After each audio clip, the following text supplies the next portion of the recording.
My name is Hannah Bernhardt. This is Medicine Creek Farm in Finlayson, Minnesota, where I raise grass-fed beef and lamb and pastured pork on 160 acres of regeneratively grazed pastures. The values that guide what we do at Medicine Creek Farm are really land stewardship, care for the environment, and care for the health of the soil. We also are guided by animal welfare, and for us, that is both for the livestock we're raising and for the wildlife that are already here. So I'm Mary Keeter. And I'm Brian Keeter for Harmony Hills Farm. Yeah. So we are here in East Central Missouri, and we have 40-something acres that we use to do rotational grazing with cattle and heritage turkeys mostly. So we don't have an official research background, but like any good farmer, we operate on a holistic system and just are observers. Summers are pretty brutal here in the Midwest when it comes to flies and livestock. So the goal was to find out a way to reduce those fly populations naturally. We don't use any kind of poison or artificial input on our farm. And so there are other grazers in our area that had sort of talked about using tree swallows, but there wasn't any real formal data about it. Just a lot of really promising kind of anecdotal stories. And so we set out looking at the goals of our farm and thought, how can we turn those into bringing tree swallows and helping us control the fly population?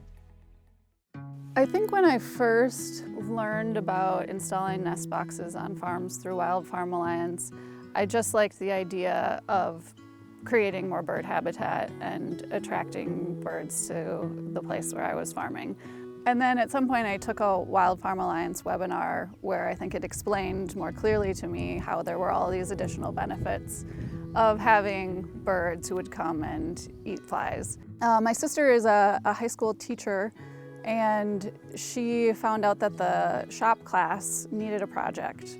And so I was like, well, could they build me bird boxes? And so one semester, I think they built me 35, and we installed them all, throughout our pastures. And yeah, now we see tons of swallows. This was a SARE Farmer Rancher grant. And so essentially that's a way for the non-academia people to do some research. Cornell University has a big ornithology department, and so we started there, and they have a design of a nest box. So we used their design, which dictated exact measurements, exact size of the hole. So we just followed their build plan. Gotta give big kudos to my wife here. She built all those birdhouses from red cedar milled from our farm. Mm-hmm. The nest boxes we put on really tall T-posts in the middle of the fields. So not something that's like hidden in the tree line or along the road. Tree swallows aren't as happy in those areas. The birds using the nest boxes on the farm are primarily tree swallows. I have seen some bluebirds as well, but typically it's the tree swallows I see when I'm moving the livestock. They'll, kind of swoop out of the boxes over the cattle. And then also sometimes if I'm just like passing by boxes, I'll just see a little tree swallow with its head sticking out of the box. So before I installed all of the nesting boxes in my pastures, I actually spent probably quite a bit of money buying like fly traps, and I would actually stick like huge sheets of sticky fly paper on barrels and set that next to my cattle water tanks and kind of move that throughout the pastures to try to keep the fly pressure down. And I no longer do that. So I do think that the nesting boxes are helping. Every morning, it took about 8 minutes to fill the water. And so I knew I always had 8 minutes in the morning to spend with them, and would selectively choose a couple of steers at random. And I counted the number of flies that they had on their face.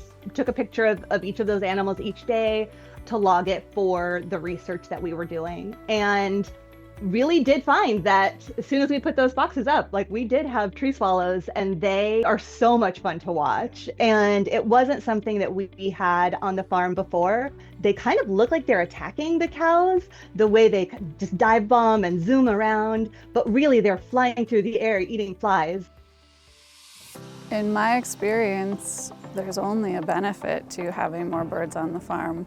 I think farmers are always thinking about efficiency, and installing bird boxes is like a one-time cost, and then you have this benefit for many years. Letting nature do the work for us, to me, it's just like an easy answer is why wouldn't you just invest in some bird boxes?